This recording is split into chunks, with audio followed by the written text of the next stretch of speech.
Yo, Red Lion ESV, welcome to the Lion Share Podcast.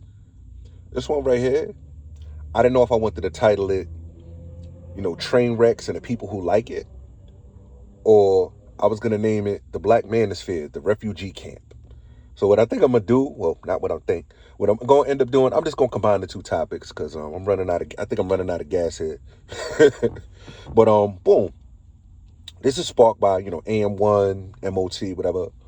Some of them have some real valid points. Rock with a lot of the stuff that they saying. MOT be on some bullshit sometimes. Can't lie. You know what I mean? But productive dude. That's the thing. Productivity. You know what I mean? It's like Jason Black and shit. You're not building. You know what I mean? But boom, we start talking about the black manosphere. Stuck talking about these women and these hoes, and y'all need to get off of that. And it's like y'all just be bitching and crying and this, that, and the third. Here's the way I view it. And like I said, I'm just a nigga with opinion. Y'all ain't got to listen to me. You know what I mean? I ain't got no whole bunch of money and, fancy car and all that, fly shit, right? Nigga trinkets and shit. But the thing is, the way I always viewed the black manosphere, I always viewed it as like a refugee camp. If you've ever seen like Platoon or any one of the movies where you just heavily outmanned, outnumbered, outgunned, and you were just hauling ass trying to get to base. You know what I'm saying? Like, what's that movie? I think it was Black Hawk Down, where all the vehicles had like left, and they were like, finally, we made it, you know. And then all the vehicles leave, and they're like, shit, we were supposed to get on the last one, and these people are hauling ass, no ammo, trying to make it to the safe space or the safe zone or whatever, and they're being shot at, they're being chased, whole 9 yards, throwing up, just anything you can think of just to get, to that spot. And then when they get there, they can finally breathe easy. That is the way I view the black manosphere. It's a huge fire. You know what I mean? It's a dumpster fire outside, of course. But when you finally get there, you have a whole bunch of black men of varying degrees of education, varying degrees of, their mental faculties being there. And it's just this huge bonfire. And you have people there, other black men that are like, hey, you made it. We got clothes over here. We got food over here. We know it's nasty as hell on the outside. So, get warm, take a shower, get a haircut. You know what I mean? And we could sit down and have group therapy. And there's a reason I call it a refugee camp and not, group therapy. You know what I mean? Or I use some of the military jargon, even though I didn't serve. I use some of the military jargon so you get an idea. Black Hawk Down, yada, yada, yada. But when you get there, you get to the fire, you're literally sitting amongst other damaged black men and talking about the horror and war stories that you've gone through outside of this damn refugee camp. Like, yo, my mother, she kicked me out when I was 14. Or, yo, my babysitter, she asked to see my meat when I was 9. You know what I mean? Yo, my teacher, she used to rub on me. She used to put up, 50-year-old titties on my back when she was helping me do my homework. You know what I'm saying? Or my cousin, my older cousin, Gerald, he had we used to fight all the time, and then he tried to do something to me. You know what I mean? Or any number of things, man. Just the foul things that we go through just being black men. And you can sit in a circle, and you can eat your porridge, and go through your war stories over and over and over and over. And the thing is, from the outside looking in, it's like, oh, they just talking about, what's going on, and, they don't want to do better, and, okay, yeah, the world is a foul place, but yeah, we can do, and that's really what I see a lot of times with, your AM1s, your MOTs, and, other people that disparage the space. They're like, we should be off of that. Not understanding, yo, this is a refugee camp. That means every single day you find some haggard, beat down black man that is just now walking in, has no clue what the hell is going on, doesn't know where the story starts, where it ends. All they're doing is walking in, beat down from life. They see a fire, they see a hot meal, and they see a whole bunch of other black men all talking about the stuff that they've been through. They're like, nigga, I am freezing cold. Where are the shoes? I don't even care if they have my size. I don't care what the color is. I don't care if it stinks. Just give me something other than this cold, this tore up, raggedy stuff that I'm wearing right now. And then they go get their porridge. And then they sit amongst the fire. And then they sit amongst the other torn down, beat up black men, and they have their choices. Where am I going with all this? As you sit and you talk to other black men and they're telling their stories, then you meet the guy that is the blacksmith. Then you meet the guy that served in the military or was on a police force. Then you meet the guy who does IT. Then you meet the person that was a nurse or knows, has a medical, was a clinician. Then you meet the person that was, the coaching clinician, psychologist or something.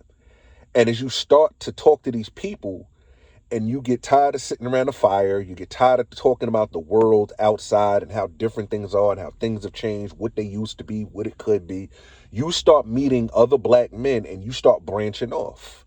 You start finding your job. You start finding your, getting to the flow of things. You start having a job at the refugee camp. Okay, fine. Maybe you need to feed the people, whether it's information, whether you need to tell them about nutrition. You know what I mean?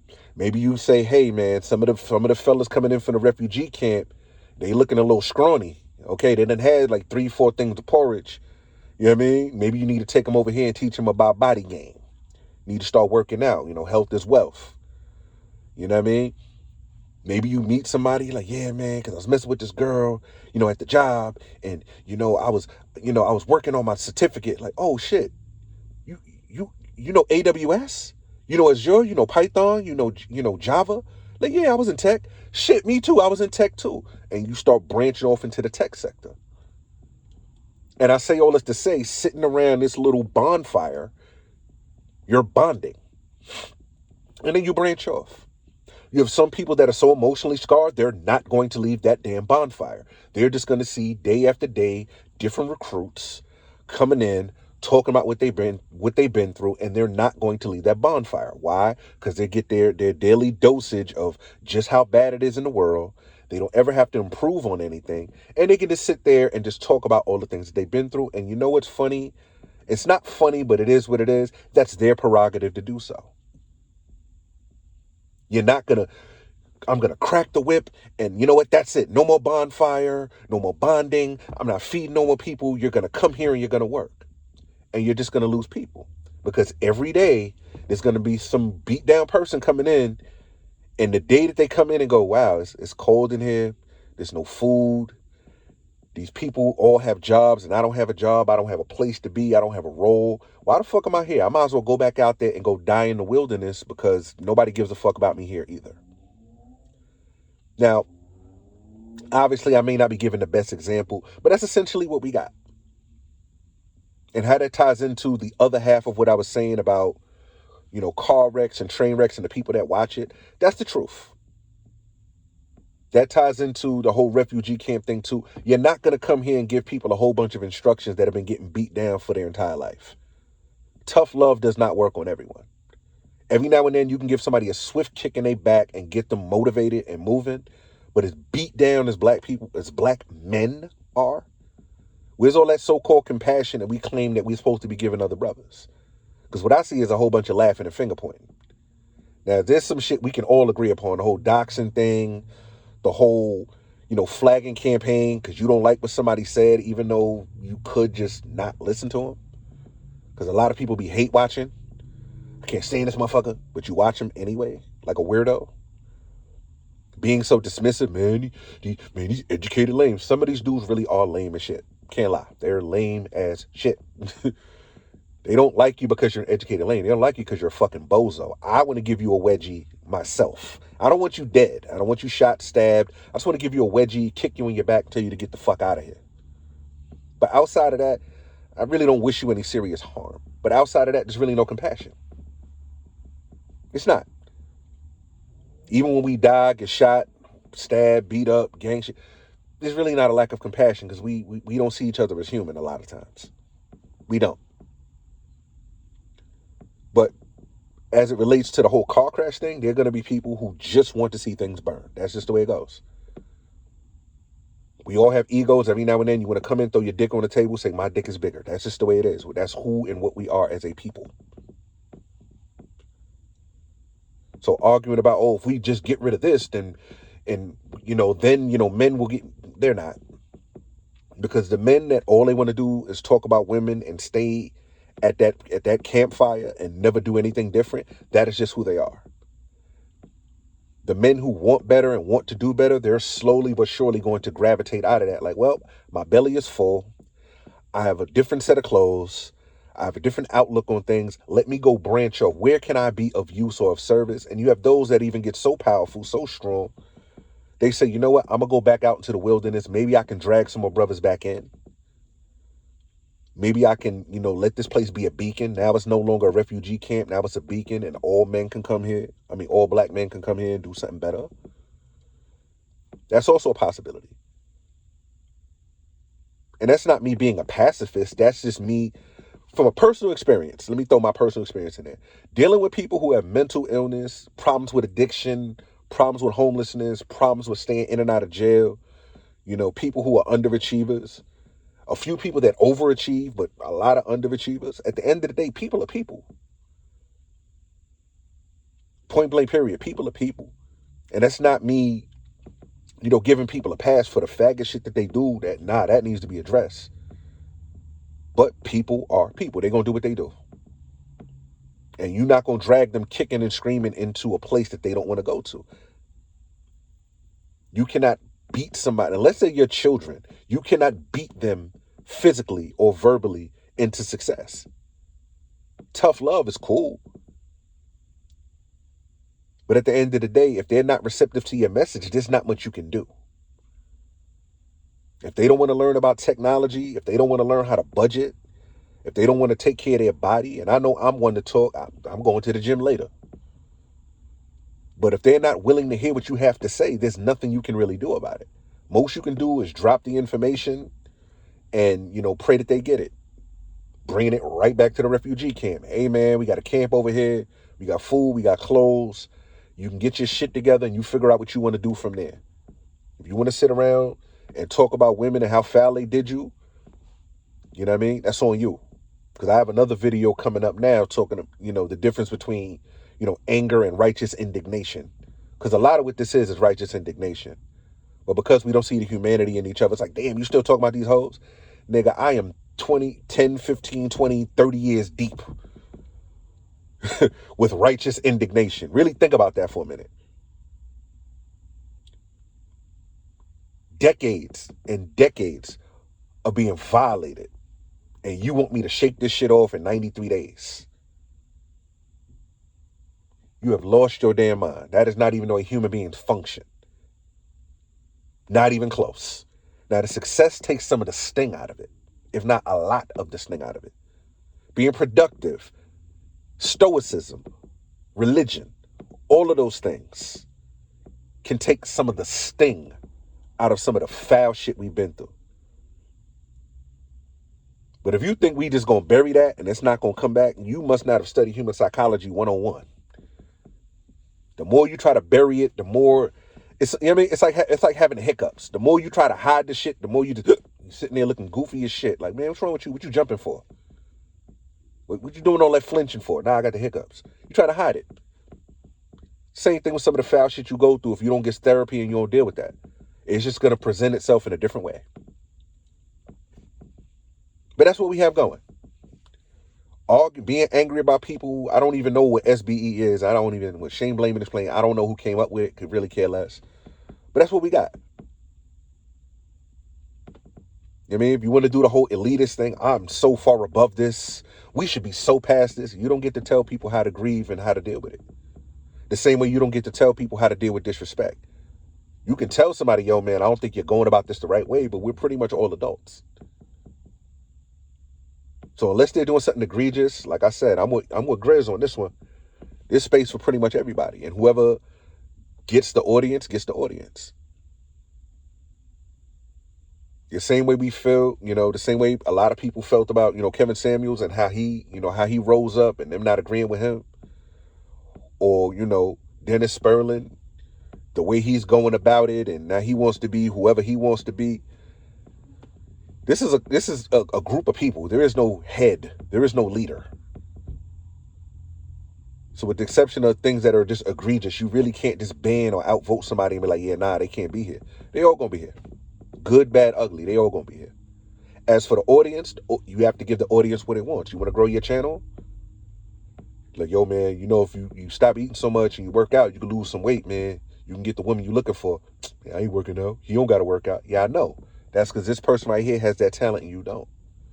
Damn, yo, well, I got to work 16 hours a day because this person over here is brilliant and you don't have the same brilliance. So when it takes him to do 4 hours, it's going to take you 12 hours to accomplish. We're all cut different. We all got to put in a different level of work. And that's just the way it goes. So when you're trying to grow your channel, that's what you got. So nitpicking and pointing fingers and I don't agree with this and that. People like car crashes. You can sit up there all day like, yo, that's real immature. You like car crashes. Yo, it's kind of goofy. You like fart jokes. Damn, yo, you really got to listen to a woman tell you some shit and you not listen to the brothers and what they got to say. Shoulder shrug. Been there, done that, got the t-shirt and emotional scars. You're not going to drag people into doing what you want them to do, even if it's the right thing to do. Even if it's beneficial to that person. Even if it's mutually beneficial with you and another person. Watching somebody with heart conditions and I'm like, yo, you realize you got a heart condition and you eating a whole rack of ribs? I just say one rib on your cheat day. I ain't say half a slab and you say, yeah, I'm going to work this off tomorrow. You had a whole rack of ribs. Whole rack. It's 2023. You looking at people like, damn, son, you still smoking crack? Like, family, I don't even know crackheads. How are you smoking crack in 2023? We have gone past the 80s with the drug-free commercials. You know, you have a freaking computer in your back pocket. You can Google the long-term effects of smoking crack, and you're smoking crack in 2023. Then what am I supposed to do with that? Smack the crack pipe out of their hand? Yo, fam, you do realize they putting fentanyl in every drug now as a cutting agent because they can't get access to certain drugs no more. You still buying drugs off the street. You still stroke. I know this is years ago. There was a chick that stroked out. Like, she regularly smoked weed. To the best of my knowledge, all she ever did was smoke weed. And they laced her shit. They put something in her weed other than weed. And she had a stroke. So you really thought you had problems. Now you stroked out. Your left side twisted. Whole left side, mouth, eye, leg, arm, left side twisted. And I was smoking weed and somebody put something in it. And the people that know her, they still smoke weed. She still smoke weed. So that's to let you know what type of people and what type of audience you're dealing with. So that's just my personal take. Like I said, I'm just a nigga with an opinion. You don't have to listen to me. Shit, I don't even have enough views like that to know people really listen to me. But that's what we got. If you want to do the technology thing and you want to grab some people to do that, do that. If you want to get on your Second Amendment shit, your gun shit, whatever, do that. If you want to, you know what I mean? Pardon me. You want to get on your Islamic wave and find other black Muslims and move accordingly, according to the deen, according to the Sharia, go for it. But to keep coming in and be like, damn, yo, we still talking about this? Yeah. And we're going to keep talking about it until it's time to do something different. Until you get one breakout person. And truth be told, that breakout person is chosen either by the algorithm, the people, or a combination of the two. We don't get to pick and choose that. Because all of us want to be the hero in our own story. We don't get to pick and choose that. The people going to roll who they roll with. There are people who still listen to Lucario. Hell, they're people. You know what I'm saying? Oh, man. I don't even know dude personally. But it's like, yo, damn, you really paying this dude bread? Like, all right. But I say all that to say, it's going to be what it's going to be, man. And the next iteration of the Black Manosphere, it's coming up right around the corner. Because the economy is going to smash people together that really do not get along with each other. I can see it now. It's nasty out here. You know? But it's going to ultimately be what it's going to be. The environment is going to be the environment. And as for the whole upliftment and the networking and all the things this quote-unquote space should be, maybe it's just, I don't know, maybe it's just the Yoda in me, the older I'm getting. people are going to form their groups as they form their groups. Those who want excellence, they're going to get, it's almost like a mnemonics device. I don't know if you want to call it the Winter Soldier chip, whichever. It's going to be certain key buzzwords, and it's just going to click for them. And they're going to be like, oh, I bet I need to be over here. I need to be getting this money. I need to get this passport. I need to get some land. I need to get some resources. I need to get some art. You know what I mean? Whatever it is, it's just going to click for them, and they're going to take it, and they're going to run. And they're going to run like Forrest Gump. And they just going to be, man, what made you run that checkup like that? I just felt like running. It's going to click for them, and that's just what it's going to be. Myself included. Had a couple things happen to me and just, oh, okay, we not doing that no more. Oh, word, this is what type of time we on. Click, something, oh, nah, I need to leave these people over here alone. Need to leave this woman alone. Oh, word, this opportunity just popped up. Let me jump on this. Or word, personal development. Like, yeah, I don't know. And then click. Damn, when is the last time I put some money into me? You're right. I haven't put any money into me. Let me go get some training. Or you know what? I'm not a good student, but let me fail my way forward if I have to. Let me go. You understand? And that's just me. I can't make it about me. It's really all about this space. It's going to be what it is. Even if you destroyed it, it's going to be what it is. People are going to find their niches. And as it relates to the refugee camp, you know what I mean? I'm just here handing out refreshments and pointing people in certain directions. Hey, man, if you want the IBMOR stuff, it's over here. If you want the you know what I mean? The BGS for Women's channel, it's over here. Man, we still talk about, yeah, some dudes are so programmed, they can only listen to a woman say it. So we got a couple women over here. We keep our eye on their ass, but because some of the brothers are so brainwashed, they only listen to women. We got the women's channel over here. And I'm going to touch on that because truth be told, I know I've been ranting for a minute, but let's really call it what it is.